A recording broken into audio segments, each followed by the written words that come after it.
Well, hello everybody. This is the another edition of the Florida MUFON live stream. Tonight's subject will be military UFOs, specifically military cases, specifically again military witnesses who are on duty during these events. Mostly, there's a few bending of the rules of some of these cases, but most of them are definitely intriguing and something that some of them you've actually heard us talk about, and some haven't. Obviously, I'm in the official garb. I just tried to play the part tonight. And there's actually something that I'm wearing here is a little pen here that has a little bit to do with one of the cases. So I'll be talking about that in a little bit. So I wanted to go over a few items. Florida MUFON, we continue to grow and to get involved in the community in so many different ways. Morgan, we're not live. Yes, in fact, we are. It's delayed, and you're probably seeing it. You just talked over a live broadcast, Dinah.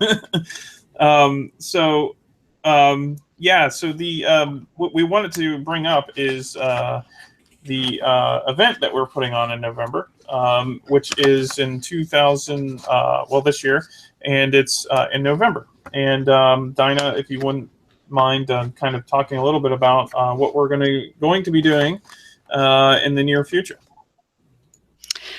We are going to have the 30th anniversary of the Gulf Breeze event up in Pensacola, Florida. We're going to be hosting that event. George Williams, who is our SSD in that area, is spearpointing this project. We've already spoke to the host from the 20th year anniversary. And so this event is going to take place in November the 4th. The actual date of this event in 1985, when it was brought to the attention of the newspaper, was November the 11th. But because it is on a Saturday and that is a very important Veterans Day, we were able to move our event up 1 week. Now we're just in the very early stages, and as soon as we have more information, we've already booked the hotel. Morgan is working on the speaker list, so is George. We will give you more details as this event begins to develop. Awesome. Yeah, definitely. And I think we're going to try to pull in some very unique speakers that specifically dealt with the case. We're talking to a few right now, and we hope to bring them back into the fold to let them describe what they witnessed during that time. Mostly, we might even get some of the original investigators to come out and talk about the cases that they worked on and some of their experience there, including even the media. There are still some people, news media around, who were actually involved in writing some of the stories in the local papers and television news, that sort of thing. So hopefully we'll have a great lineup for everybody to kind of learn about the event and that happened during that time and how complex it really was. It was definitely more complex than what's been perceived in the media. Even during its time, there's a lot more to these cases than just one or two witnesses. There were many witnesses and many varying credibility and walks of life that were, relating to these events, and including our previous state director, Bland Pugh, who unfortunately had passed away in 2015. He was actually an investigator during that time, and witnessed one of the unidentified flying objects himself, and actually photographed it. He showed me pictures, filmed pictures of it, and I was just really intrigued about it, and it was really neat. So hopefully when we get up there, we'll be talking about those experiences and much more, and you get to come and meet the team, and then we'll kind of talk about our future and moving forward with cases like Gulf Breeze. So it'll be great, a lot of fun. So look for that. Look for the announcements. We'll be definitely releasing a lot more in the next couple of weeks and months as we develop the event. So tonight we are going to be talking about military UFO cases. And on the call tonight we have a new participant, Michael Rideout, one of our field investigators here in Florida, kind of south of Orlando. Is that correct, Michael? Actually, I'm in Davenport, which is between Tampa and Orlando. Right. Gotcha. And so he'll be giving some commentary on some of the discussion that we're talking about. Of course, we have John here with us, our chief investigator. Say hey, John. There he is. And he'll probably be giving definitely some heads up on some of the things, and maybe even some of the related cases he's looked at as he's traveled through the CMS, right? John, some of your adventures through the CMS, and you'll be looking at some of those cases. And of course, we also have Dinah Lechner, who's with us tonight, and she is our chief financial officer and also a state section director for Central North Florida. Did I get that right, Dinah? Yes, you did. About 17 different counties up here in the north. Yeah. So she's got quite a bit. And you also have Gainesville National Forest to deal with. So, so we've got a lot to talk about tonight. So let's just get right to it. So I'm going to be kind of going over some of these cases and kind of giving, and Dinah will actually be providing, if you're watching this live or seeing the comments, she'll probably be adding some of these links as we go along.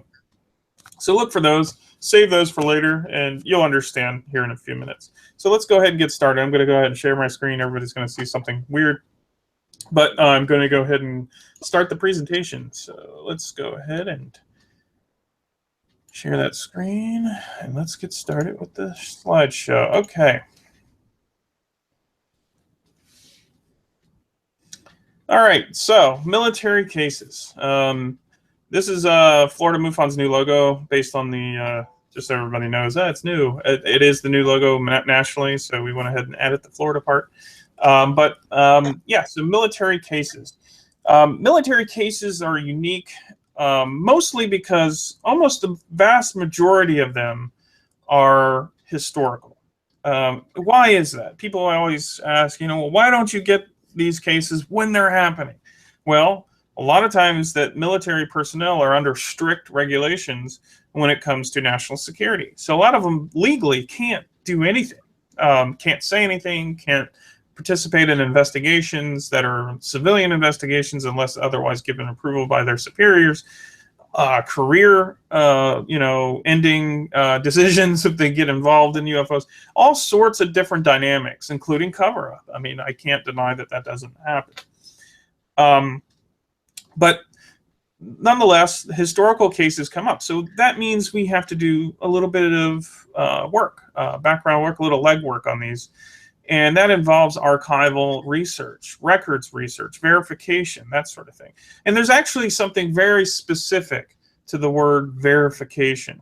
I remember somebody came and talked to us about having some Russian documents that were not Russian documents, but these Russians had American documents that were talking about UFOs. And so looking at these documents, you have to verify them to make sure that they are authentic. And surely over time, we found that these documents were never verified by an expert, which means they didn't go through and look to see if the typeset was right, or if the dates were right, or if the personnel enlisted were in the right times, the right ranks, and the right locations, and what archive that these things came from. There's a lot of technical information and technical work that goes into verification of documentation.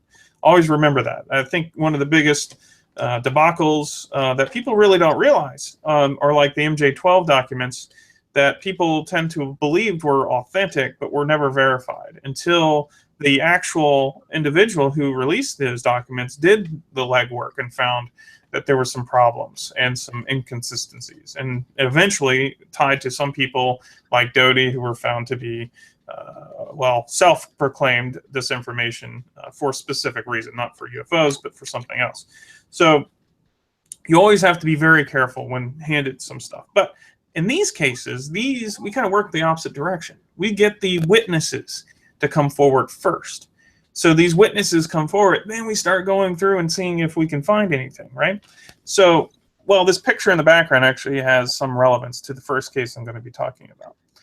And this case is number 57518. This is the Acoustic case and the Coast Guard case, which was, in 1976. Now, the dates were varied. And I'm going to pop out of the screen real quick because I don't have my, I need to read you the narrative is really what I want to do. And it's really interesting because reading the person's narrative, you get the sense of what they saw and how they saw it, the emotions that they experienced. And so I'm going to go ahead and do that for you right now. So, okay, so actually this is my narrative, because there was a lot of narrative to this that had to be kind of worked through to see what the actual details are. So this is like the synopsis of my primary report that I wrote for this case. So the witness claims that during ship operations, while towing some type of buoy, possibly an electronic functioning buoy, but they didn't really know the type of buoy that it was. They just know that they always test these, and that's what it was. So per normal Coast Guard vessel operations, according to the witness. Now the witness, I want to give you a little background real quick. The witness is a corpsman, or in this case, he was the ship's, and I'm drawing a blank, Dinah. It's the ship's quartermaster. Here we go. And the quartermaster deals everything, Navy, the Coast Guard, even some other branches of the military in other countries as well. They have kind of different meanings of what the quartermaster does. But in this case, specific to this case, he's on the bridge and he's coordinating between other personnel on the ship and the bridge and the records. And so he's entering records into the logbook for normal operations. So let me continue here. So early in the morning after daylight, just after daylight, on some date between 1976 and 1977, he wasn't sure of the date. He had a hard time remembering.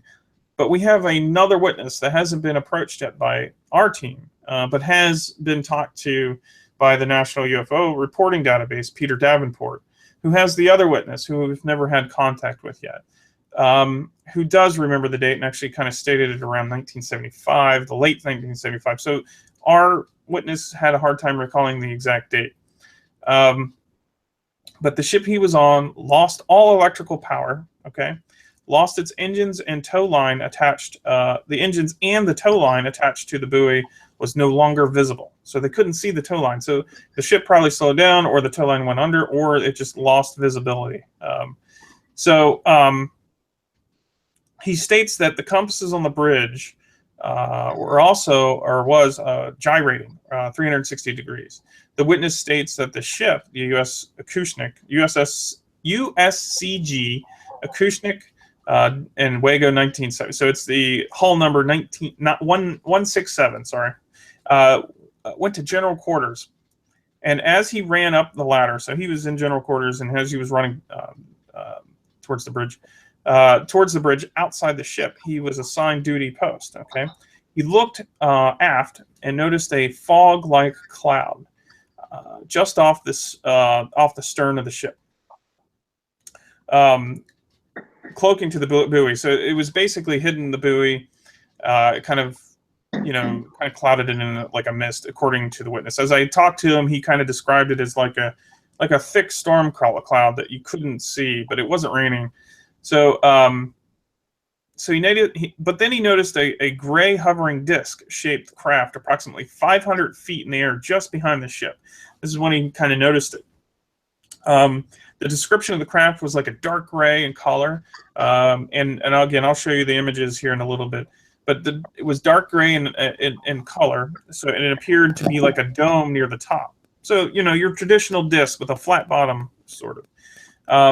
The object appeared. The object appeared disc-like and approximately 40 to 50 feet across. Lights red and green pulsating one way.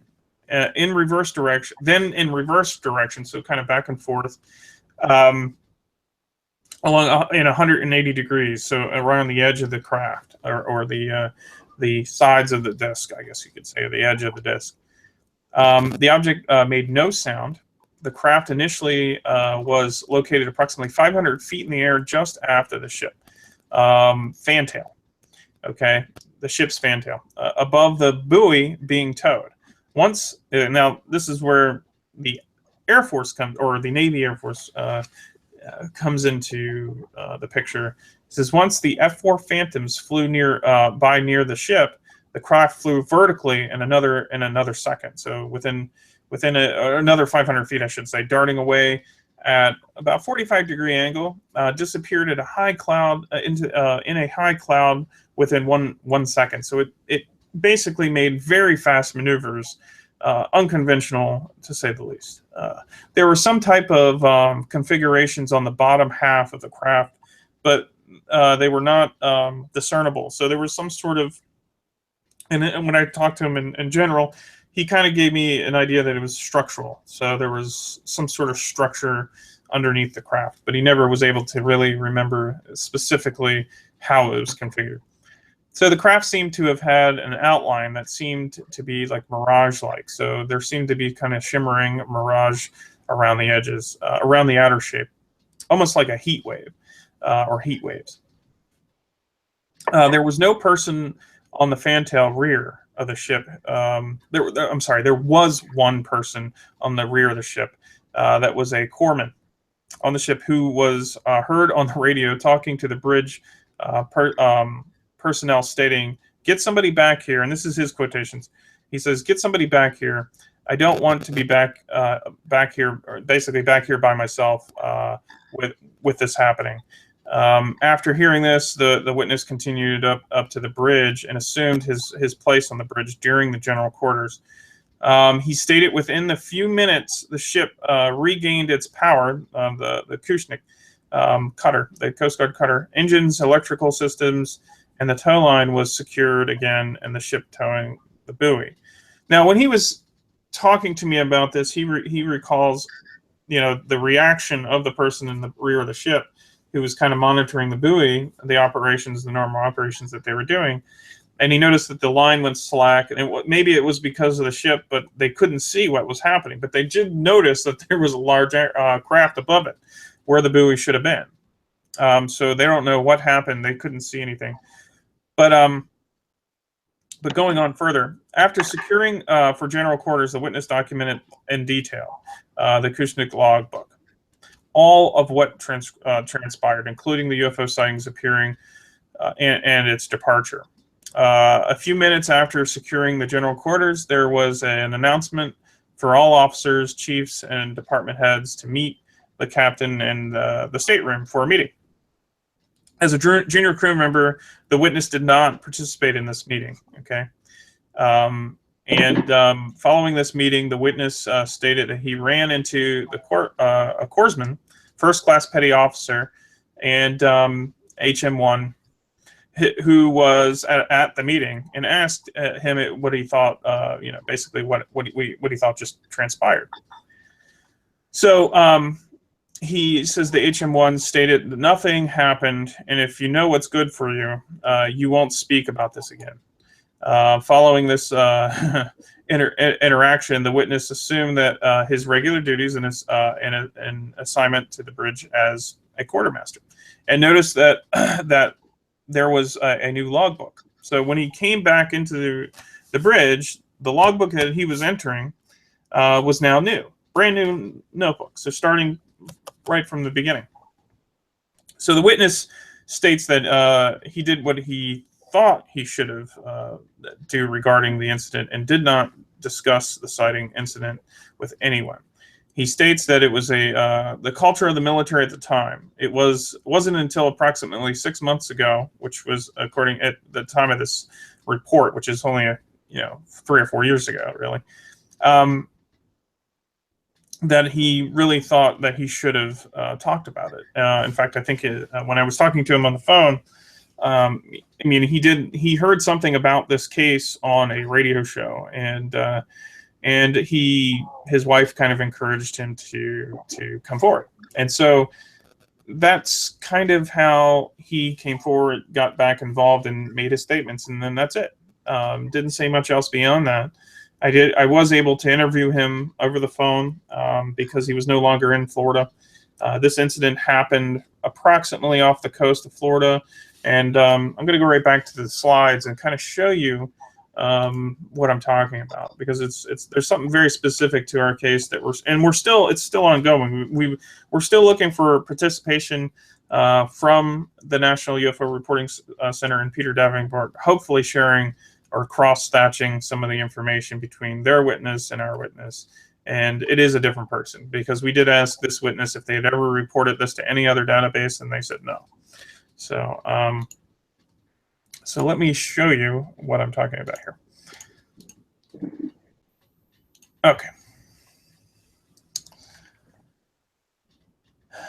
Okay, so, and if you guys want to, and Dinah's going to provide you with the link, there's actually a full audio interview with the witness that you can listen to on our YouTube channel, and she has the link and she'll provide it with you there in the chat. We'll also put it in the description below if you're not watching this live, so we will get you that detail.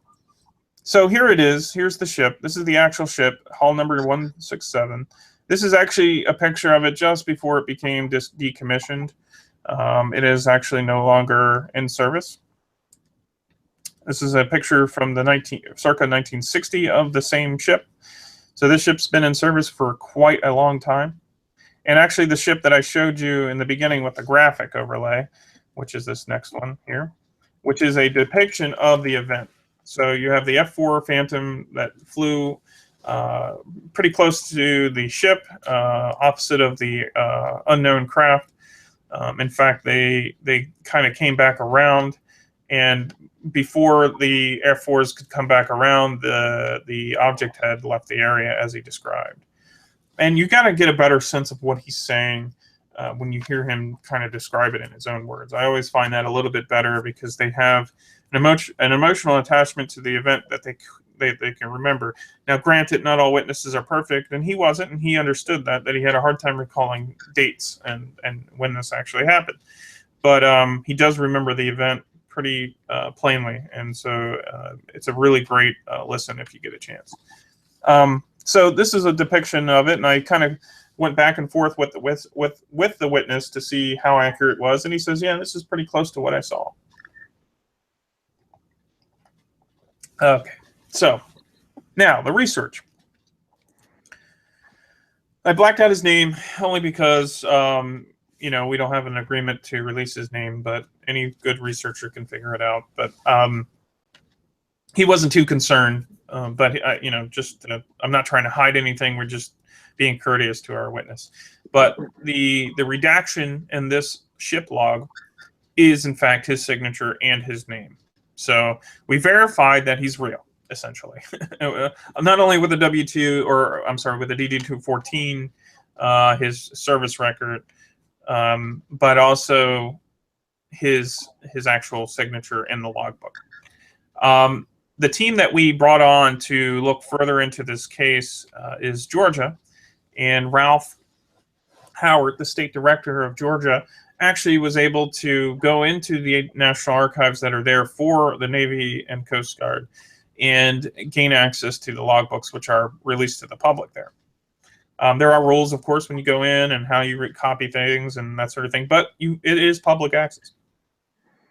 So when he went in, you know, of course, we don't know the date, so that's going to be hard, and that's where our research is continuing, because we are going to have to go through hundreds and hundreds of logbooks to try to narrow down, and that's why we really like to get at least some of the specific information regarding the first witness that came forward several years prior to this witness coming forward, to see if we can narrow down the dates and find the logbook.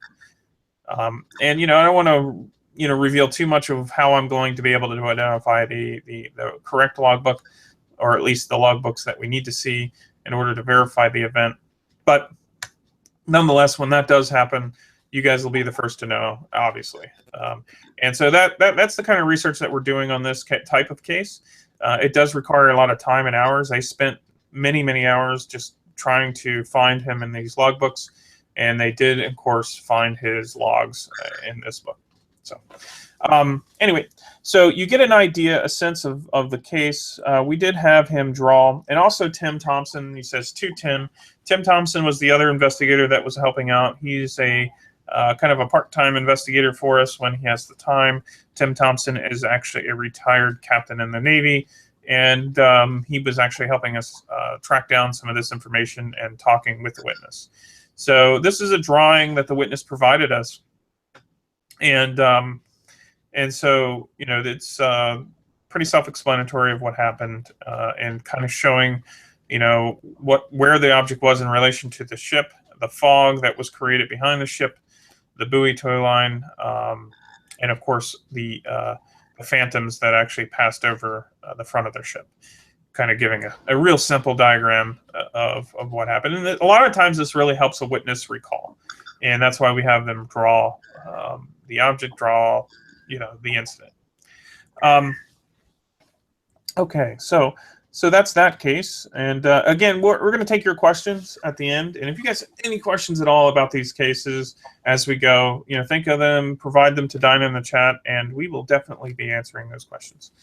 So, Dinah, I don't know if you want to go ahead and read this one. This was a very interesting case. And if you want to give them the kind of the narrative of this case, that would be really helpful. Can you hear me now? Absolutely. In this particular case, this was two brothers that were out fishing. The younger brother was a graduate military electronics engineer who had been recently discharged from the U.S. Army. And they were fishing in their 18-foot anchored boat approximately 19 miles off the coast of Panama City Beach up in North Florida, when they saw two metallic craft approach from due west, it was no noise at all, at approximately 40 to 60 miles per hour. Then they hovered over a U.S. Navy undersea warfare manned research platform, which is a building on pilings, and the base for which is in Panama City Beach on St. Andrews Bay. And we'll be showing you a slide of that. And it's probably up right now, which you can see. And they were approximately, according to them, about 100 feet from this area. Now, here's what's interesting, is that they said that security was laxed. But as these men approached in their boat from approximately 2 to 4 miles away, Navy frogmen were descending stairs to enter a rubber raft. And whenever the craft became very close to the platform, the frogmen rapidly climbed back up the stairs into the facility. Now, here's these guys, can you imagine, out fishing, and all of a sudden they look over, see the platform, and see these frogmen walk down the stairs and run back up. So they're saying that from their point of view, it plainly suggested that they had seen the craft, they being the Navy frogmen.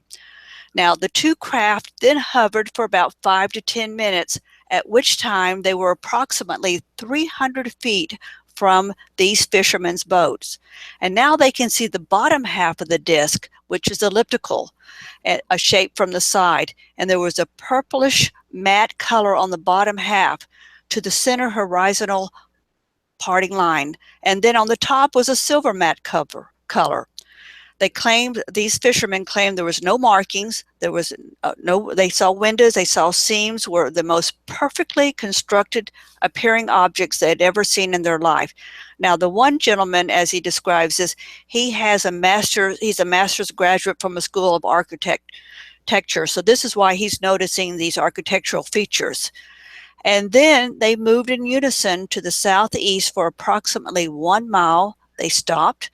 They came back in reverse and hovered over the platform facility. And to these fishermen, astonishment, then ascended to a 45-degree angle, evidently at the speed of bullets. And then in approximately 2 seconds, they became just dots that vanished in the horizon.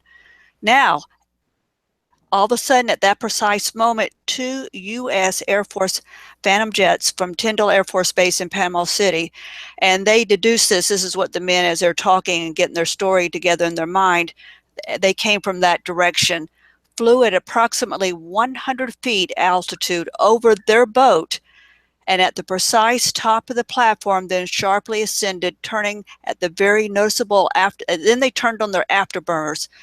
And then this is what's really interesting. The thing about being out in this fishing boat, and all of a sudden these afterburners come on from a mind-numbing sound and heat. These men felt the heat at a 45-degree angle, clearly locked on and pursuing in a precise direction this vanishing, as they called it, UFO.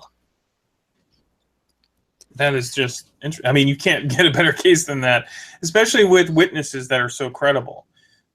You know, it's just incredible. And let me turn off the screen here because I do want to read you the narrative of the second brother. Now, the first brother, I'm assuming the older brother, correct, Dinah? Was Correct. was the one that you know, first kind of reported it. Well, we had our investigator, David Amundsen, who did a great job on this case. You know, got the statement from the other brother, and I just want to read it to you because it's the detail and the sincerity from these guys, and these guys are credible individuals. Their backgrounds are very strong. You know, they do have military government background, and they were, you know, at the time that they reported this, obviously they're retired. So let me just read it. He says, "My older brother and I were fishing, trolling off the coast of Panama City Beach, Florida, close to a government research platform," which I showed you an example of. That image that I was showing you isn't the exact one. I couldn't get the image of that one, but it's similar to the one that I was showing you. It's kind of like a buoy structure that it's a dirigible. It just sits there, and they can anchor it, and they can move it around. They can actually move it to different locations. But anyway, so in this case, and probably the reason why it was lax is because it was just a general research platform. It's not a, you know, it was what he described it as, but, you know, at the time, you know, they could have been just doing sonar studies. They could have been doing ocean floor examination studies. You know, it could have been anything. I mean, it could have been, you know, a mixture of military and private industry and universities doing work out there. So they're really close to Panama. They're probably used to seeing hundreds and hundreds of boaters coming out to that area to go fishing out there. So nothing new, right? So he says the platform was a building on pilings, and we were on a side adjacent to the coast, heading to the east parallel heading to the east parallel to the coast. This is, I was piloting our boat, and at the time, the sighting and my brother was watching the trolling gear facing to the rear of the boat, and had a clear, close view of the platform and surrounding area. He yelled. He said, "Yeah, you're good." And I could say the first name. "Hey, Bobby, quick!" You know, the boat. He says, "And take a look." He says, I saw personnel on the platform." This is what Donnie was describing, you know, coming down on the rubber raft. And he goes, "My attention was divided between the scene developing behind our boat and keeping our boat on course." He says, "My brother was in the optimum position to observe this event. The discs were large, and I remember they were silver in color with a dark shade on the bottom. It was strange that the craft seems to move together and maintain their relative position, which, you know, for the size of the object and the shape of the object, which didn't seem very aerodynamic, were kind of moving together in unison, as the first witness described. After the craft had moved about the platform for a few minutes, we heard a roar of two military jets coming from the coast and a low altitude approach. The jets passed over our boat. The discs ascended vertically, blink of an eye, but at the same time, the jets passed over us, and the jets went to afterburner in a vertical pursuit. So they turned up into the direction that these discs had traveled. The discs had disappeared into the sky, and as the jets thundered away or upward towards the direction of they vanished. It took nearly 30 minutes for my hearing to recover from the intense sound level of the jets. We observed two craft move in the sky like nothing I've ever seen before. They emitted no sound, and their method of movement that we could hear over the outboard motor, and had no visible markings, features, etc. Just perfect disc shape. It says, all I know is the U.S. military saw the same craft that we observed and pursued them in an aggressive manner. Now, Dinah, what year did this happen? Oh, did I lose her? You're on mute. Well, the you're still on mute, but Dinah, I think 1975. There we go. 1975. Now, what was the last case that we just talked about in the Florida Straits? 76. Yeah, and so, and including the witness didn't recall the exact dates, so they could have been pretty close, actually. But regardless, you have a disc-shaped type craft with strange, markings and underneath markings. Again, witnesses don't recall every detail and sometimes don't see every detail of a case, but they can see similarities in between each of the cases. And there's some differences, but very little in these two cases, which happened in the Gulf of Mexico, near the Gulf, in the Gulf of Mexico, which is a large region, but for something that can move so quickly, can probably be in one part or the other very fast. So very neat, or very, very intriguing how these cases are correlating in their characteristics. And two sets of very credible witnesses who saw these really strange objects. I mean, it's just neat how you start to uncover a lot of these different cases over time. Now, these guys were military, but they weren't military at the time, but they were near a military facility, but they had military backgrounds. So this is kind of where we bent the rules a little bit to share with you guys at home this type of case with credible people. So we know that the military was aware of that incident, and they responded to it. So, and again, going back to a research, digging further into a case like this will take a lot of footwork. Finding out the facility name, finding out people who served on that facility. And again, we're always asking people out there, if you know somebody, or if you are that person who retired and worked on that facility, come forward and talk to us. We would love to hear it. We'd like to put the pieces together. We're trying to learn about the phenomenon. MUFON is a nuts and bolts organization to where we're trying to put the facts together to learn more about what this stuff is. We're not interested in ruining your careers or blaming the government for things. We're here to try to decipher the mystery. And so if you are one of those witnesses that remember this happening, there's got to be people out there that are still in Florida that still remember this occurring. And it's really important that we talk to you and try to put these puzzle pieces together. But a very interesting case, though. Any thoughts, Dinah, on this one that you took from it? I think it's interesting when you hear these men talk about how hot it was, with the afterburners. They were so sincere. And, and then they were able to put their thoughts together and tell the story. And, and to see the frogmen, wouldn't you love to have been there that day? That would have been one of those days that you would really have liked to have seen something. Oh, yeah. I mean, most of these cases that I read or talk to the witnesses about, I would love to have been there and seen this thing. And it's funny. Like, there's a lot of people that have problems saying, well, if these UFOs are out there, or if we have all these witnesses, where are the witnesses? Well, these are two examples of people who waited to come forward about what they saw.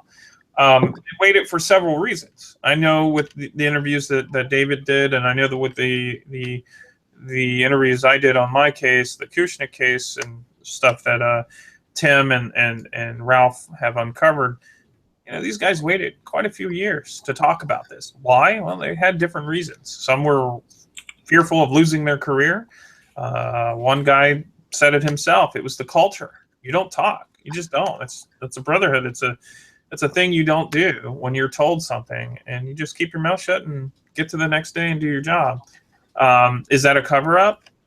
I mean, that's how the military operates. So especially navies and Coast Guards, they have to operate that way.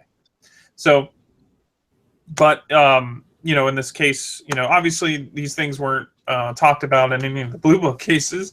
These are after the Blue Book, obviously. But again, cases like this actually ended up in Blue Book too. But a lot of them were ignored. A lot of Navy cases were ignored in Blue Book, and there's a good reason for that, actually, because Navy Navy ships, they have to keep their locations secret, so they're considered top secret. So any of the cases that ever came from the Navy that filtered into Blue Book got rejected because they were probably releasing locations of the Navy ships, and so they couldn't. And that was the explanation from somebody who was in the Navy, saying possibility the reason why you don't see so many Navy cases is because of that, because they can't release their locations at the time.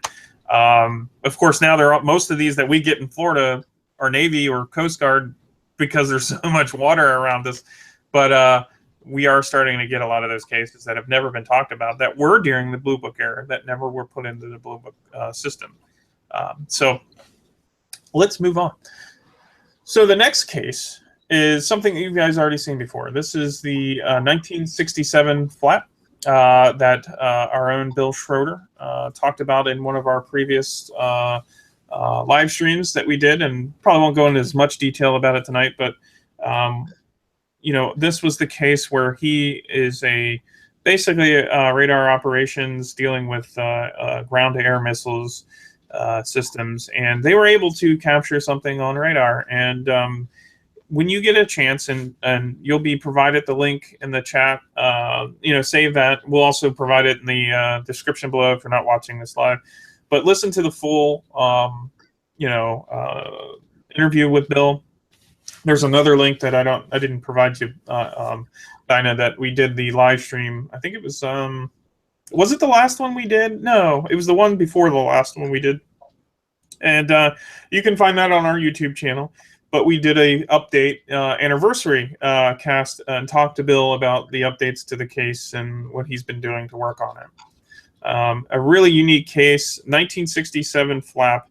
It didn't just involve military, which Bill was part of, and including his cousin Dennis Force, who's also now a field investigator for Florida MUFON, and it also involved other things, people and civilians. The Crestview school incident is kind of associated with the whole incident because it happened within days of each other of these incidences, sometimes within 24 hours.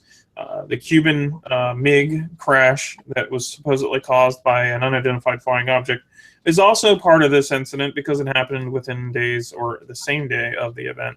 So it's just intriguing how these things happen within a large, because you got to remember, this phenomenon doesn't see borders. It doesn't just happen in a state or a county or a city. If something, again, can maneuver and move within distances in that amount of time, other locations had probably witnessed the same event. So, and that's what they're discovering as they move forward in the case. So when you get a chance, check it out. If you're a MUFON investigator and you would like to look into it further, you can look at case number 54309. He made the official submission to the MUFON database then. And again, just a really interesting case right here in Florida. When you get a chance, take a look at it. Okay, I'm just going to read you this one. And I think I can show you something with this case. So this is the glowing object off the USS Yellowstone. Now, this person, and we aren't able, not every case we get, we can actually investigate. And I'll explain. A lot of times we get anonymous submissions of cases, which are hard to verify, hard to deal with because we don't have a witness. In this case, we do have a witness, just a non-responsive witness. But that said, it's still interesting to read their descriptions of the events because you'll see the correlations between other cases. In this case, this is the off the deck department seaman E3 U.S. Navy while heading due north on the USS Yellowstone. And this is his own words. Was in a lookout watch station when he viewed a green glow just under the surface of the water. Okay, and he and I can show you my screen actually, just so you guys get an idea of what I'm talking about here. So I won't go into the presentation mode, but I'll give you an idea. So this is the oops, my bad. This is the USS Yellowstone, circa 1983, because this is about the time that the event occurred. So, and I can give you kind of a close look at at this. Let me just show you up close so you guys get an idea what the ship looks like. So, it's popping up here. So there it is, the USS Yellowstone, 1983. Now, what the witness described was like a green glow or a glow off the side of the boat that was underneath of a large object moving under the water. We get a lot of these reports in Florida, and it could be very well an a natural phenomenon, but we don't know what the object was.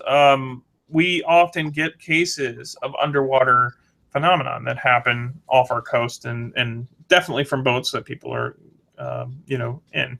So let me pop back here so I can read you some of the description. So he says, I was watch station when he viewed a green glow just under the surface of the water, 2,000 yards dead ahead. When he looked through his binoculars, again, looking ahead of the boat, he couldn't make out a definite shape other than a green glow. It says, he was very experienced and had never viewed anything like this. He tried to radio over. There was an object dead ahead. No one would respond or take him seriously. When they closed in about 1,000 yards, it appeared they were going to collide with the said object, and it seemed to be just a few feet below the surface of the water. He says, by the time they came upon the glowing object, it was about 100 feet below the surface, so it had descended. His ship missed the object by about 20 to 30 feet, according to the witness.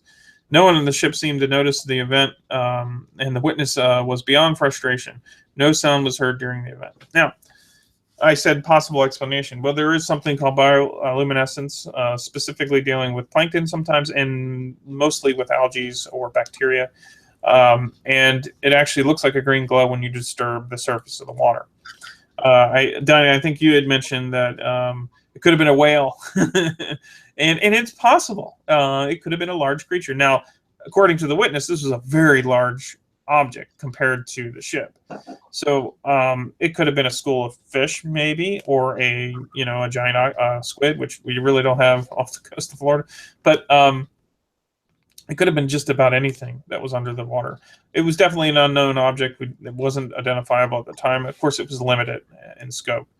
So again, it gives you an idea that, a lot of these personnel see these things happen while they're out at sea. I mean, you're out in the ocean, and you have just an incredible view of, the surroundings, your horizons. I always say that, the best place to go view or go sky watching, doing a sky watch, or if you're part of our MASS team, is to have a good view of our horizon to horizon, because that gives you a good idea about where things are. You have a lot more view of the sky. In fact, the first 30 degrees is where most things you'll see happening, because you have more view, whereas right above you is only a small representative geographic small area, whereas your horizons are a larger area. So I always encourage people, if you're going out specifically to look for phenomena, as we've been talking about, make sure you have a good view of the horizons. So if you want to, Dinah, why don't you go ahead and read this one, and I'll show some of the slides that are correlating with it, and I'll take on the next one. In this particular case, and this one was back in 1952, the witness was with four other sailors, and they were standing watch at the Naval Air Station there in Jacksonville, as I mentioned, in 1952. Now, the witness was the first one to see a light traveling at tremendous speed coming from Jacksonville, Florida direction. Now, then the other three spotted it. It was traveling from north to south, and it stopped over the Naval Air Station. There was no slowing down. The witness says it just stopped suddenly. Then the object hovered over the Naval Air Station for about 15 seconds. Then it either shot straight up, or it just disappeared. Now, the witness thinks it shot straight up and went out. While it was hovering, you could see a dark spearhead in front of a dim yellow light. The witness, and we find this quite often, will always say to us that they can identify every aircraft on the air station, or they know all aircrafts that are available in the sky at the time of that service. And they will say, and we hear this often, that this was unlike anything that they've ever seen. Then 2 Navy Phantom jets, the old vintage ones, were scrambled at the same time of the appearance. Now, I found this part interesting when I was working this case. This witness claimed that there was a feeling that the base was being probed in that 15 seconds that the object was seen hovering. Now, he also goes on to say if he was to guess, he could not guess at the speed before the dead stop, but he would like to say it was probably traveling about 6,000 miles an hour. And maybe guessing again at an altitude of 10,000 feet. Now, I find this odd. He said he did not get excited over anything. So he claims he was able to watch this without emotions. And like Morgan had mentioned before, it is interesting when these people, in the beginning, they can't come forward, but at a later date, they do come forward. Now, he also reports that this incident was reported to the control tower, and of course, the reply was that this was just a weather balloon. Yeah, and that's, again, weather balloon, that's hilarious. Obviously, that explanation's been used before, I think. But the description that the witness gave, obviously any objective investigator would go through, take the witness statements, and follow through with the observations made to see if they could find any correlating explanations. And I can tell you, sure, you can explore that possible explanation as a weather balloon, but show your evidence. And in this case, probably they never showed their evidence, they just made that statement, and people must accept it. I wouldn't. I would have been that stubborn investigator that would have kept digging to figure out the observations comparative to reality and to find out what it could have been. And if I can't explain it, I can't explain it. And in this case, the description seems pretty straightforward, that it's an unknown configuration of some sort. Assumptions aside, of course, we don't know what it is or the origin. We just know that it was unusual, and definitely something of note with these cases. Then this next one is, again, another case where we receive information from a witness or an associate of the witness. And in this case, it was a relative who was conveying what the primary witness, the military person, had stated to them before they had died or passed away. So the witness had died, and this is the son's narration of what he remembers his father essentially telling him. It says, I'm relating this event for my father, who died some years ago. It occurred while in flight training in Florida in the mid-1950s. On a sunny day, 7 jets with 2 pilots each were in flight training off the Florida coast. They apparently noticed being tailed by an orange ball, according to this secondary witness, or the son of the father. The squad attempted some evasive maneuvers, and then decided at some point to try it says try and coverage. I don't even know what they meant by that, on the ball. So they probably tried to come back around and face the object that was tailing them. He said it really was useless and that they could never get close. The ball changed flight path, directions, and speed at will. And after toying with the planes, shot off. After landing, there was a debriefing within a day or two. So there was some type of meeting with the pilots involving basically ordering them not to speak of the incident, and that it had never happened. Of course, we always hear that phrase over and over again. You're not to talk about or speak about the incident. It never happened. I'm sure some of those other pilots are still alive. Unfortunately, my father died years ago, but spoke of the event. He later was an officer in SAC or SAC, flew quite a few classified missions, and would never have made that story up. So, again, you know, a lot of the reason why I do this, and it's something I haven't mentioned yet, is that I work with the Science Review Board in MUFON, and I work specifically with the military sub-team as basically a sub-team leader, where I, you know, catalog the old military cases and slowly work through them to see what we can catalog and record. And the purpose of that is to preserve history. And in this case, it's unfortunate that we don't get to talk directly to this pilot because he has passed on, and we are losing every day witnesses to these events that are in the military that witness these events directly. And then this is another example of that. And this is a list of hundreds and hundreds of cases that not only that MUFON gets, but other organizations get, and people that have still not reported their incidences yet, that are still out there, that are a little a little bit worried about talking about it, or, you know, have some sort of other fear of ridicule or embarrassment. It's really not.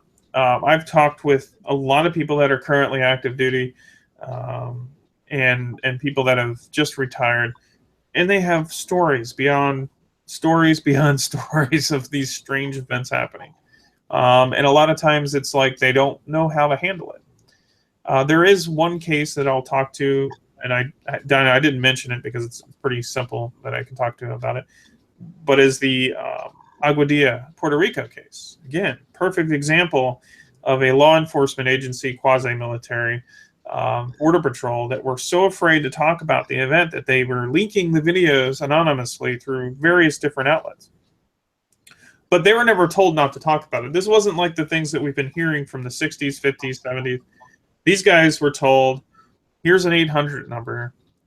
It's a civilian organization. Go ahead and call it. Now, we speculated that it was Bigelow Aerospace because at the time of the event, their number was on the FAA's website, and no other. So we assumed that that was the 800 number that they were talking about, because Air Force Intelligence then, you know, banked it, I guess, down to their superiors when they sent it to Quantico to have it looked at, but non-response. But basically the response is, we don't know what it is. Here's an 800 number, right?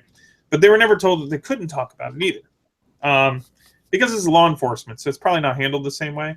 And so they started talking, and I actually got to talk to one of the acquaintances or another pilot directly, and actually went on base to talk to him about the incident in detail.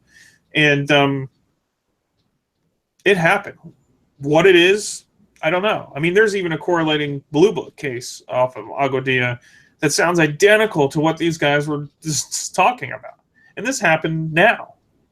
So this isn't this isn't something new. This is happening all the time. And there's several cases out there all over the world that military personnel, officials, government officials, FAA officials, and NORAD technicians, radar technicians, personnel, they've all had these incidences happen. This is not uncommon.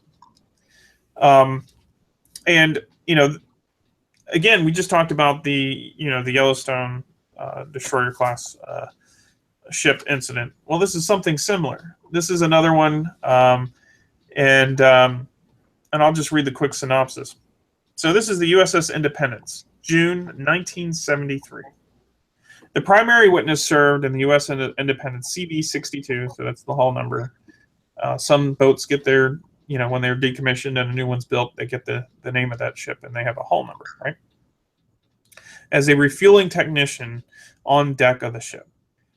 Within a month, within the month of June 1973, the crew of the ship, according to the primary witness, saw a very bright light in the night hours of about 1 a.m. Okay, under the aircraft carrier. So so the primary witness judged the size of the light object under the USS Independence was compared to a paperclip being held in your hand. So do I have a paperclip around here? Let's make this analogy real. I think I did. No, I don't. I don't have a. Of all things, I don't have in my office. I don't have a paperclip. That's hilarious. But I can get something similar in size. So this is like a little earbud piece. It's about the size of a paperclip. So, giving that scale, he described this light, this bright light, not just a green glow, a bright light under the ship, as the size of the hand.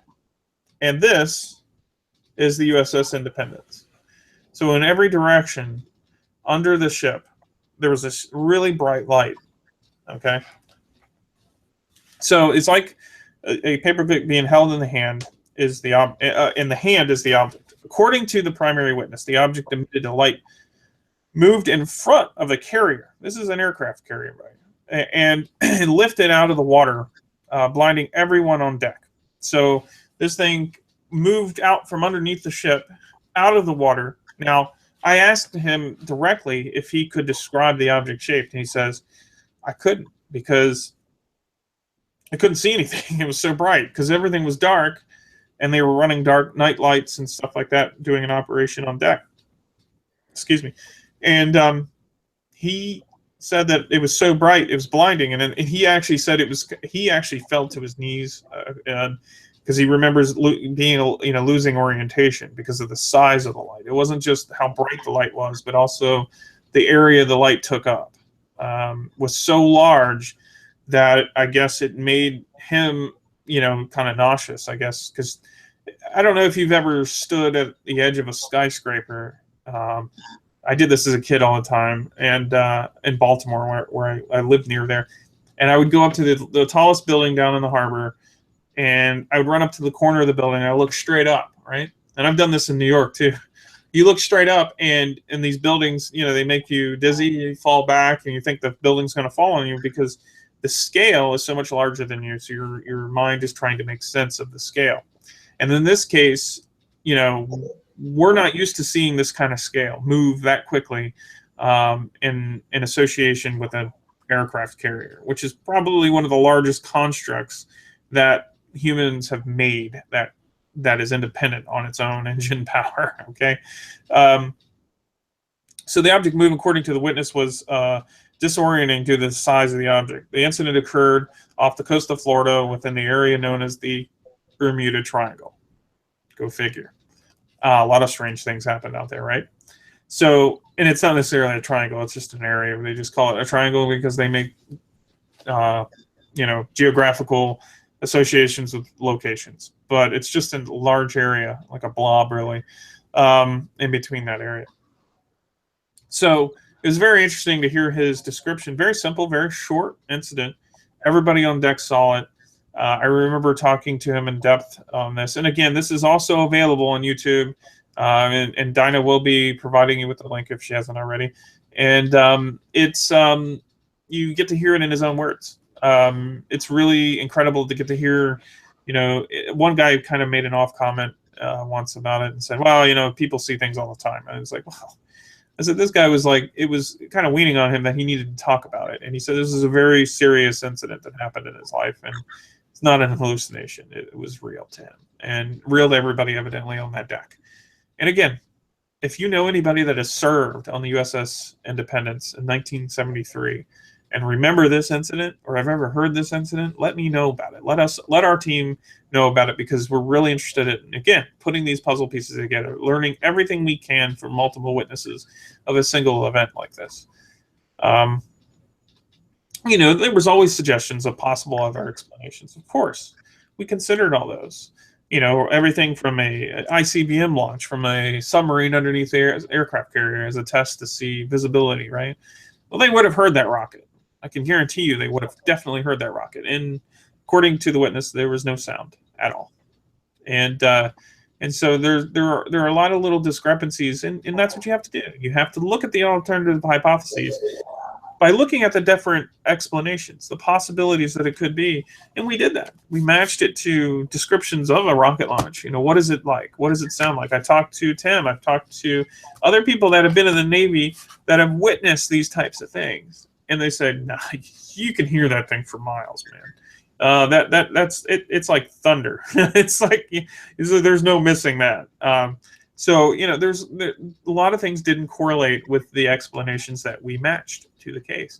So this became an unknown to us. We don't know what it was, but we still want to hear more people's testimonies. We want to see if there's more details that we're missing, especially if you were an officer on that ship. If you were an officer on that ship, you definitely had a little bit more insight onto what was going on, at least more than what the people did on the deck. And we would like to hear what you guys have to say. So anyway, very interesting case. There's a lot more like that. So let's move on to the next one, shall we? Again, if you guys have questions, start throwing them at Dinah now, and we'll definitely take all your questions. And I can't wait to hear some of the commentary and comments from some of our investigators that are online with us tonight. So, okay, this was a case that Bill had worked on. And Dinah, do you mind reading the narrative? Well, I kind of, I don't think I have any graphic to show this one, but yeah, I mean, I have a circa 1963 picture of NORAD, so you get a sense of where this guy worked. This was a witness who actually worked in NORAD. Okay, and I just wanted to, I wanted to do this because it came to our attention. MacDill was mentioned. There was a lot of things like this because of where the object was located. So, Dinah, if you don't mind just reading it word for word and just kind of giving them the sense of what was done here.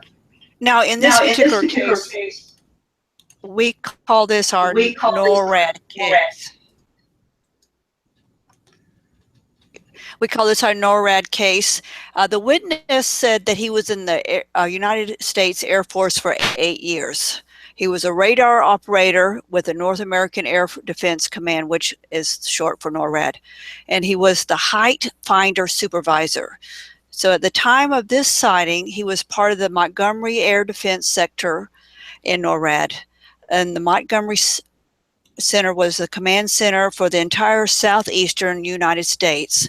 Now, this was the evening in mid-September, as I mentioned, in 1963. The witness was on duty, and he was advised that MacDill Air Force Base in Tampa had been tracking an unknown contact over Cross City, Florida, for 2 nights in a row. And the height finder operator at MacDill advised the witness that MacDill had the unknown at an altitude of 70,000 feet. Now, the witness went ahead and contacted Tyndall Air Force Base near Panama City, Florida, and the height finder operator at Tyndall verified the contact.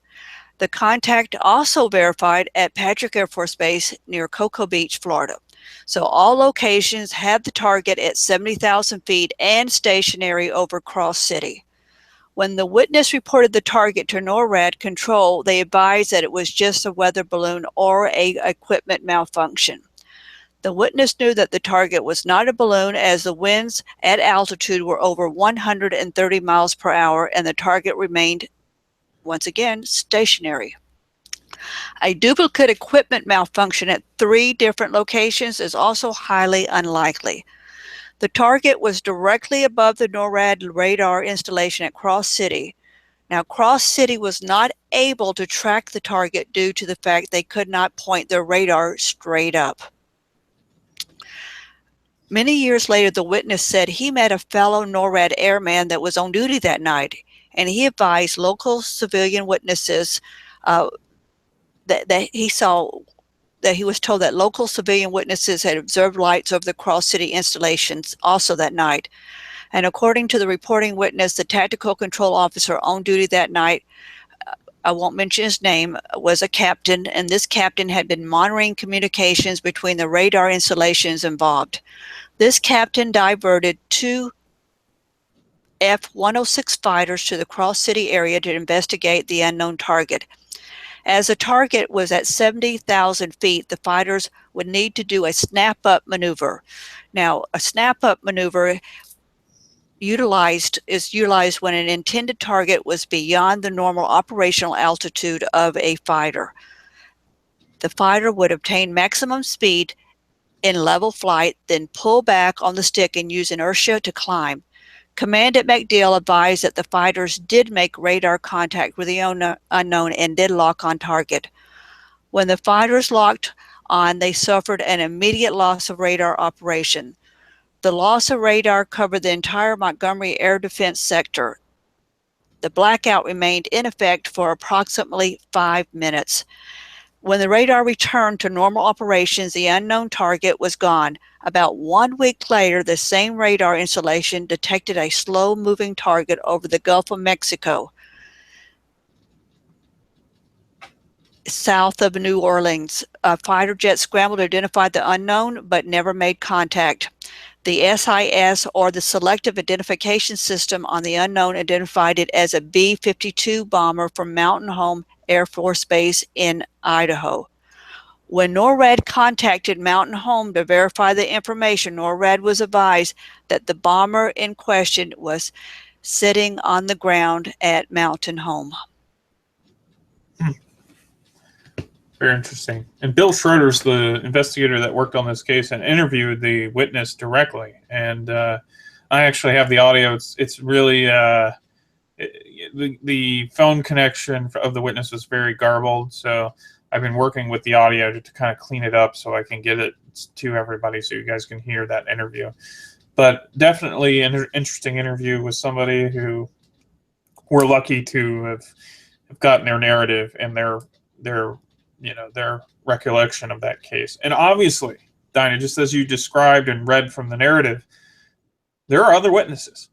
There are other witnesses of this event in 1963. And the guy remembered the date, 9/15/1963. I mean, there were people in the city below that saw the event occur. There were other NORAD officers, obviously, that were tracking the event. There were multiple radar sites that were locking on to this specific object that was stationary above the said location, and they already disproved the presented null hypothesis that somebody had presented that said that this was the explanation, and it didn't fit the factors of the case at all. And so, to this engineer, to this person that was our witness, that explanation did not suffice. And because of it contradicted the data that he was aware of, directly aware of, not just a bystander. So again, another interesting case. If you're a witness to this, please come forward. We want to hear what you guys saw, especially if you're on the ground and we're looking up and saw this happening. And or if you were a NORAD officer that witnessed this event. And it's just these are just a small sample that we barely have time to go over because we've already gone an hour talking about these cases. We've got so many more that we can talk about. In fact, I think, Dinah, we said we were probably going to have to do a part 2, and we will. And we plan on talking more about these cases as they come out and as we process the interviews. We hope to share those with you people.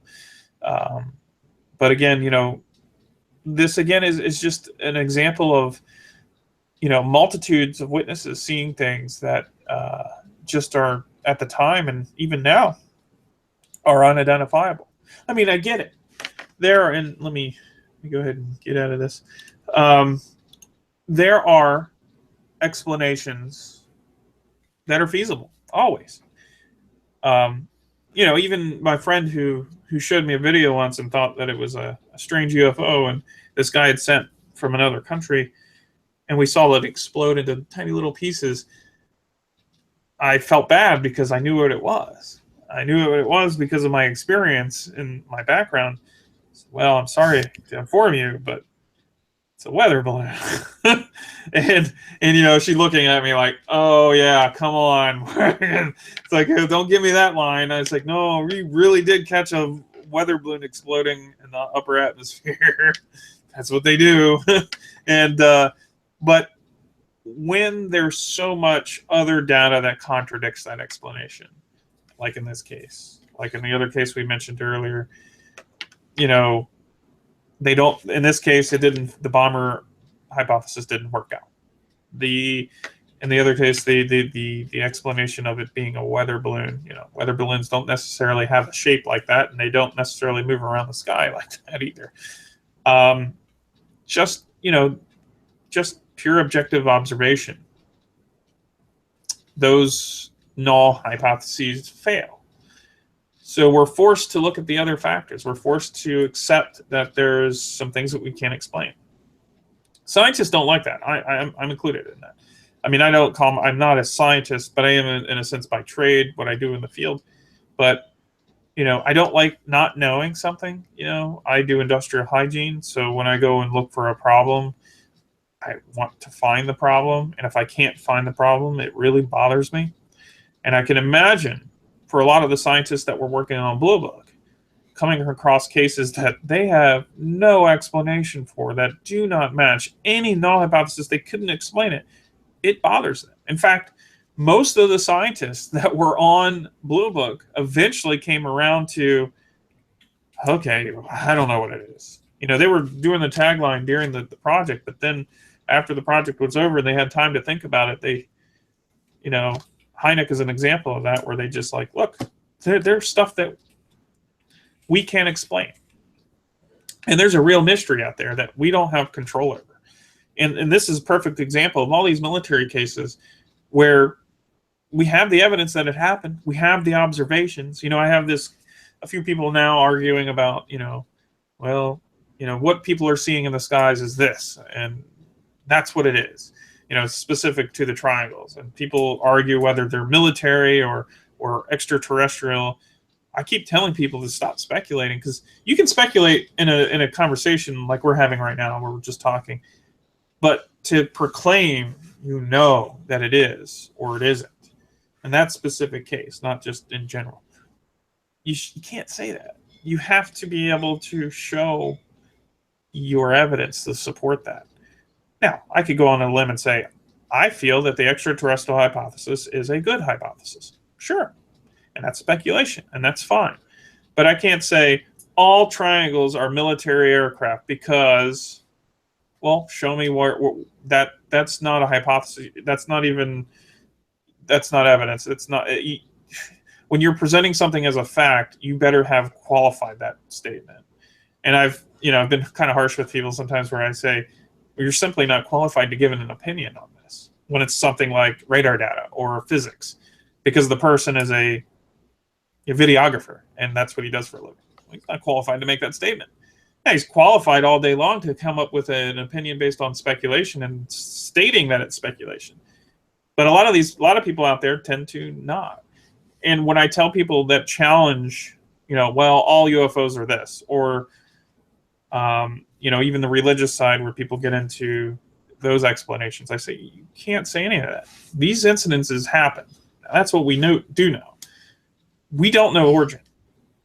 And we could talk all day long about that. But most importantly, right now, we need to learn how to create a criteria, how to identify characteristics, to start learning the physical characteristics, the patterns and things. And in these cases, it's just, there's enough out there that where we can really start to learn about this phenomenon. Not as so much of a whole, but these military cases are very important to the puzzle, because these people saw things very dramatically. They had the capability of observing these objects to the best of anybody's ability, because they have the equipment, aircraft, jets, naval ships, radar systems, where the civilians didn't. Binoculars and crappy retail cameras, things like that. The military really has the means to observe these incidences in full detail, and that's why I work on the cases that I do within the military sub-team, is because I find those cases so intriguing because of the advantage that these witnesses have over normal civilians. Now, do I take their word over a civilian? Not really, but they are a bit more credible on a different scale, because they have access to technology that you and I don't. They have, the ability and training to identify things that they are used to seeing. These guys at sea are used to seeing the sea a lot, and they know when they see something that's unusual. Whereas somebody who lives in, no offense, Nebraska, comes to the ocean and sees something unusual, could be something completely normal. I'll give you an example. One guy thought it was an alien in his backyard, and he eventually figured out that it was a very large bird that we have here in Florida, and then he laughed it off because he never knew that there were storks and birds. In this case, a sandhill crane, which will stand about 4 to 5 feet tall, existed.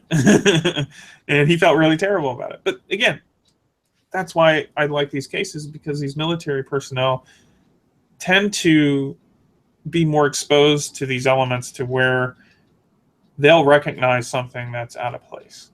And when they describe things, it's very detailed. And I like that. Kind of want to go around the table here. Michael Rideout, and also John Gagnon. And I know, Dinah, if you guys have any comments, go ahead and start with Michael. What are your thoughts on some of these cases and what we've talked about tonight? Well, I can pretty much vouch for a lot of what you said about the, I don't want to call it a cover-up, but the lack of information for that. Right. I had listened to Nick Pope talk before. I'm pretty sure you know who Lord Norton Hill is. Yes. He had went out to investigate a case himself, and was off one of the British frigates. It was in dock, and they saw some stuff. I believe it was a desk. I believe what he said it was. I'd have to go back and look at it. Sure, but we were talking about that, and then the gentleman who reported it and the Hill said that, well, the logbook was there, and we signed the logbook and everything. So Hill went to the naval, the captain of the ship, and he basically told him, he said, well, he said, here, I got the logbook, and Hill, he said, oh, he said it blew. He said, you had it out on a lectern by the boat, because he said people were signing in, and he said it blew overboard and down into the side of the ship. We couldn't recover it. Now, I had a case, it's been about 6 months ago now. This was kind of a military case. It really wasn't a military case. Still was a truck driver, and this was happening back in the 70s. And the case wound up, he spotted 2 craft, and I got to checking into it, and the reason why I believe these things showed up, because, and this goes back to the deal about the SAC bases. Orlando International used to be a SAC base, and they had B-52s there. So that and a couple some C-130s to refuel. I believe probably from the way he was talking, that these objects might have been into get a close look at Foy Air Force Base, what it used to be. And there are so much stuff going on with military and things. I had another gentleman contact me from Facebook, or not Facebook, but LinkedIn, and he was a military officer, he was a naval officer, and he said something about what he saw on aircraft, and he asked me about talking about it. I said, well, first of all, I said, do me a favor. He said, what's that? I said, if you say anything, you talk to your JAG officer and find out what you can talk about and not talk about. So about 3 days later, I got an email from him again saying, I talked to my JAG officer, and he said there wasn't anything in there that he would consider prosecuting offense under naval code. He went in and told me everything, and he said, do you think you'd be interested? I said, yes, sir. It wasn't here in Florida, so I told him, I said, go ahead and report it to national headquarters, and they will assign someone to you. And I said, if you don't think they're handling it correctly, or you don't think that they're giving you enough, I'm not sure what the moving on is there, but I don't think it's been handled correctly, let me know. And I said, somebody, because I said, I have a friend who's strictly military cases, and I said, I'll give you his address, email address. Yeah. Yeah. Good. Yeah, and that's a lot of times how these cases come about. We hear somebody that knows somebody, or they kind of find us through email or something where they just want to, hey, you guys know about this. This is something I think I need to share. It often happens that way. And I know you've worked on a few cases. I know I had you assist with a case where a witness saw a cargo aircraft over, I guess it was the air base down there in Miami.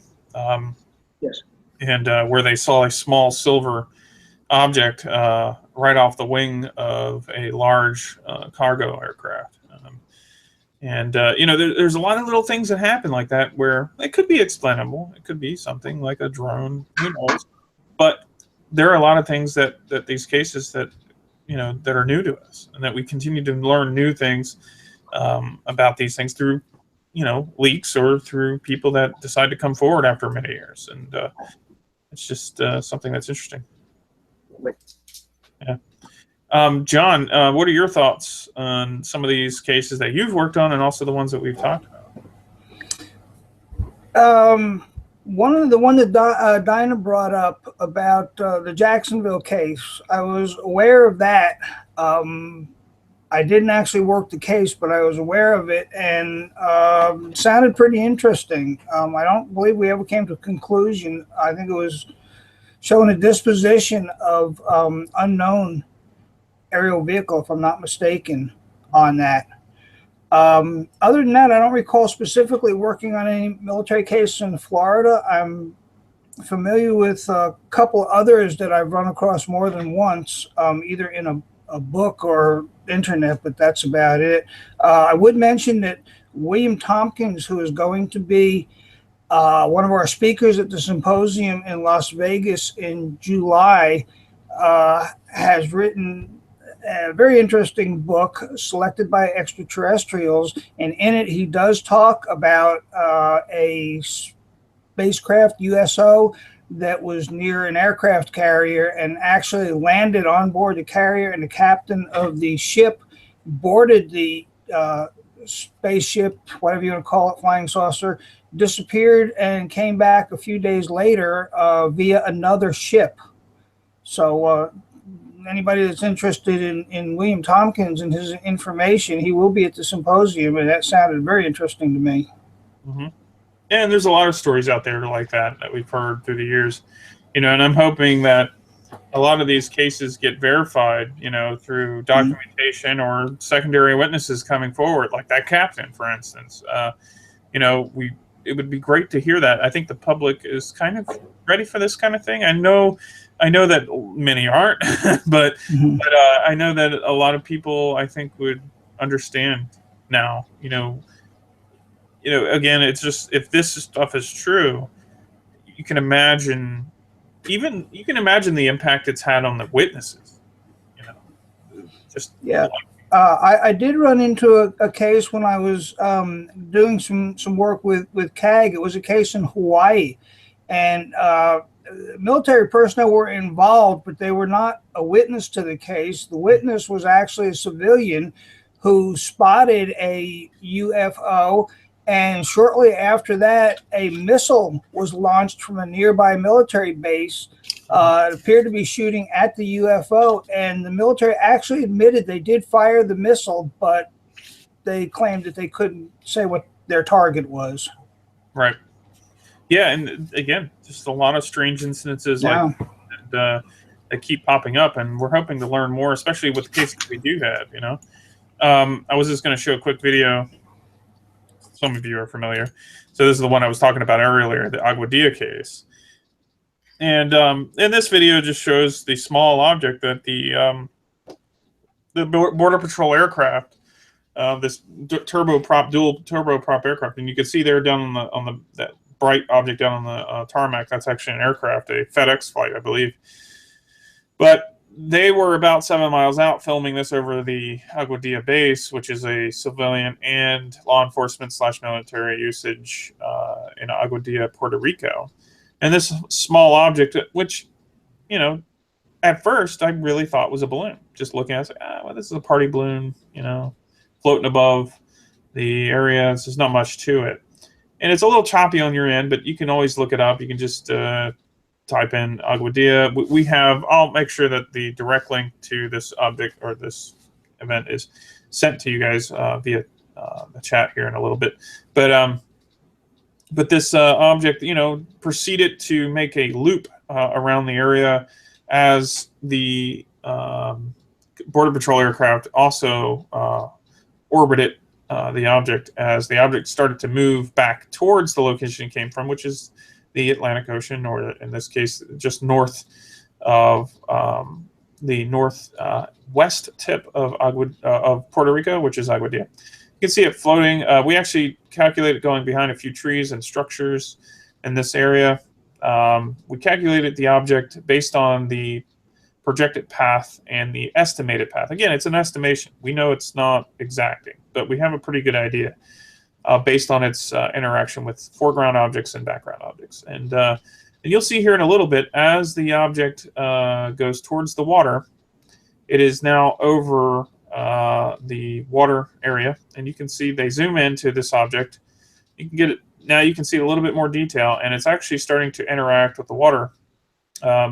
As you can see, it kind of disappeared there, and then it comes back. It's actually still visible in the video, so it's barely visible, but the reaction with the water is very slight. And then you'll see it pop out of the water here in a second. You'll see a little bit of a ripple of the water that actually disturbed the water a little bit here. You can see it going in and out of the waves at this point, skimming along the top, and then you'll see something pretty interesting here in a second. Boom, there it is.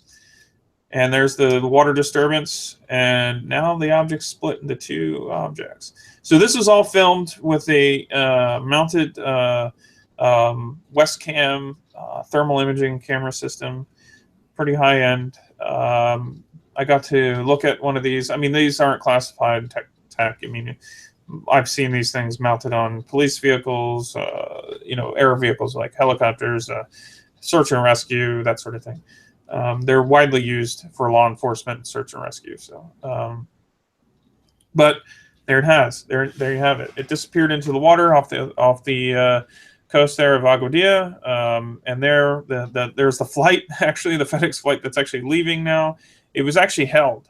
We concur. We actually were able to verify that the flight was actually held, delayed due. I think there was a specific reason, but it was actually held for a few minutes until the object had cleared the area, and then the tower had allowed the aircraft to take off once the object had cleared the area. So we did contact the tower during the investigation, and they were not willing to cooperate, but their statements were that they were aware of the object and the incident. And but that's as far as that interview went with our investigator. Oh, you know, that's definitely not the Agua Dia Puerto Rico incident. Anyway, it was just an interesting thing that happened there that I think you guys can check out in a little bit, and I'll make sure I supply that link. I think I just caused it to disappear. Anyway, let me stop sharing my screen. So yeah, there we have it, folks. If you have any questions, now's the time to ask. We want you to participate. We like you guys to ask us any questions that you may have about these cases or about cases in general, on military cases.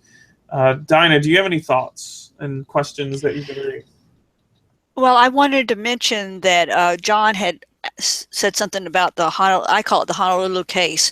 And whenever there's as being part of the military sub-team, just because a case is military, if it's in another state or under another jurisdiction, we have to get permission before we continue to add to that case or reinvestigate it. And so, John, so you know, that is one of those that's on the list. Plus, we have another Coast Guard cutter that's on the list. And these are things that, as Morgan had mentioned, countless hours of reinvestigation that we put into these cases. And the most important thing, as I want to reiterate, is looking for the witnesses. I know this is crazy, but I check the paper every day just to look at obituaries. And when I see an older military man that has passed away, I tear it out and put it in my folder because that was a potential witness. And that's just, I'm in one city, in one area, in one state. Just think how many we're losing on a daily basis because they don't know that people are out there, even though we're, what, MUFON 1969, we've been around. So if you know someone or you have family or family knows someone, get a hold of us here at Florida MUFON, or if you're in another state. Like Morgan said, we're not trying to disrespect anyone. We're just trying to add to the informational pool on these military cases, and this is a great way to do it. Absolutely. You know, it's something that, you know, we work really hard at trying to track down, you know, witnesses and trying to put together, again, the puzzle pieces. And like Dinah said, we're not looking to embarrass anybody or make a big deal out of it or, you know, make a television show out of it. We are really trying to figure out, you know, all the details of that case and preserve them, you know, for history. You know, one of the books I wanted to mention that's very important to the subject matter is UFOs and Government, a historical inquiry, authored by Michael Swords and Robert Powell. It's not so much a book; it's more of like a research dissertation on the subject matter. It's got specific documents to cases that have been verified and that have been collected from official documentation archival locations. People say, "Oh, how can you trust the archives?" Well, because the bureaucracy of a large government tends to forget that they put things in places, and we find them many, many years later. One mention is Paul Dean out of Australia. He's done a prolific job on putting together other people's documentation grabs and things where they found in archives. And following this trail of the official government research of the UFO phenomenon, and even though that they stated that they stopped doing the investigation in 1969, and MUFON's logo, you know, saying that we had were doing the Air Force's job since 1969, right? Is that they actually have been continuing their work, and there's a paper trail and there's a money trail. There's even an argument over funding, okay, of a C-5 that went to Rendlesham Air Force Base during that incident because they were sending the team that typically they send out for incidences. There's a paper trail, and to say that they do not look into these subjects is not so much a lie, but just a, you know, a kind of a sidestep to reality. I mean, they really are interested in the subject, and they should be. I mean, that would be only responsible for a military, specifically Air Force, to want to know what's going on in their skies. But knowing that they've been doing this for many years and under different names and think tanks and, you know, partnerships with corporations and educational institutions, they've been doing this for a very long time.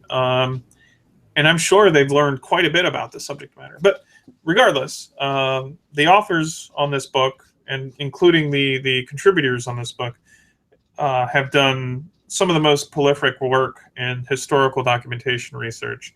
I really would implore you to go to Amazon and find it. It's real easy. UFOs and Government, a historical inquiry, written by Michael Swords and Robert Powell, two very important researchers in the field.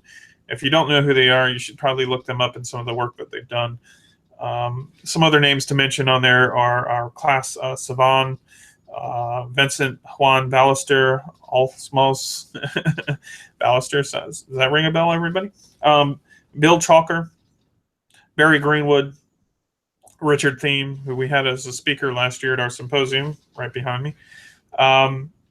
Jan Aldrich, who actually was at the symposium as a guest, he was there, and Steve Parcell. Some of these guys have done some excellent work on the subject matter, and again, and they're working on other stuff all the time together. But this is something that you should really read. You can't really read it cover to cover. I mean, you can, but it's going to take you a while. But it's chock full of actually verified good information on the documentation of the subject matter in government, UFO documentation. So again, look, there's the cover. It's really easy to see. Get it up really nice and close. And there are the names. Check it out. It's a really good educational book, and it's good to flip through and maybe go into the table of contents and just pick a section that you really want to learn about. So it's actually really good. Dinah, did we have any questions during that time? And I heard there were some issues with some audio, so hopefully that got fixed. Anytime there's something wrong with our cast or there's something going on, let us know in the chat. We'll try to help you fix it if you have any problems or if you're having issues hearing us or seeing us. But yeah, anything going on in the internet's field there, Dinah? I was very quiet tonight. We had a lot of comments, no questions really this time. So we did well. Great. We got a lot of comments. Yeah, I see there's Mike Blake. Thank you, Mike. David Ring, we see him quite often. I'm glad he's around. He comes to a lot of our meetings. Yeah, so again, guys, I really appreciate everybody coming out tonight. I saw Terry. Hi, Terry. She made it. Hey, Terry Lang, our Assistant State Director. Quite a few people on here participating. Oh, yeah, Robert Halpern mentioned that he read Bill's book. Actually, Bill does have a book. Unknown Down, if you can look that up. That's actually, I think it is available on Amazon. It's also on their own website. But take a look at that, Unknown Down, and see if you can find that as well. It's a really great case on a military incident. So again, take a look at that. So again, thanks for everybody coming out tonight. It's been a lot of fun. I'm glad John, you came out and helped and participate and give some thoughts. Michael Rideout, thanks for coming in and saying, and participating. Thanks, Mike. He's a great investigator. I'd actually like to have Mike on to talk about some cases that he's worked on. So I really like his work, and he's very thorough, and I think you'll enjoy some of his assessments of some of the cases that he's worked on. Same thing with John, our chief investigator. I'm going to force him to come on and talk about some of his cases, and we're going to have some more of those UFO case profiles that we do. That we do on our YouTube channel. Again, check our channel out, like and subscribe to it if you want to keep up to date with some of the stuff that we're uploading. We're trying to fulfill our mission here by boldly going. No, this is just my cup. I wasn't going to be that corny and actually say it, but to actually communicate what we're learning in the field. It's very important to us to communicate this to you guys, because this is why we do it. We're just like you. We're civilians. I know today I'm wearing the Man in Black suit and tie, right? In fact, I didn't even get to talk about it a little bit, but the pen that I have on is a Corps Observer Corps pen that was given to us by some Corps Observer Corps people that from back in the day. This is actually an authentic pen from their project. From the date and time. Bill Schroeder got that from me for me when he interviewed and talked to some of those people on those projects. Sort of how he designed the MAST program. If you're interested in learning about MAST, just go to our website at Florida, MUFON.org, and you can learn quite a bit about that project. So there's a lot of things that we'd like to do. Again, participate, get involved, ask questions. We'd really like you guys to give us some feedback, and we look forward to telling you guys more. What do you want to see? What would you like us to talk about?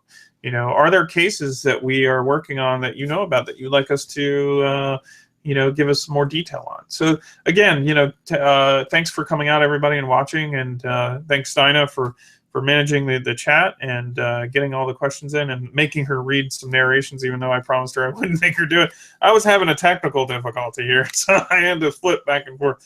But thank you for helping me out there, Dinah, with that one. But other than that, guys, we're going to keep bringing you more content every month. Next month, we're going to be doing some more stuff. So if there's a subject matter that you'd like us to cover or something that we haven't done yet, let us know. We will cover it. So whatever you want, right? So anyway, until next time, I really appreciate everybody coming out. Hopefully I didn't forget anything, Dinah. Is there anything I need to mention before we close the night out? Nope, we're good. We'll be coming up with the next month's subject in the next few days, and we'll post that. Absolutely. So until next time, everybody, adios, and keep your eyes to the sky, right? So see you later.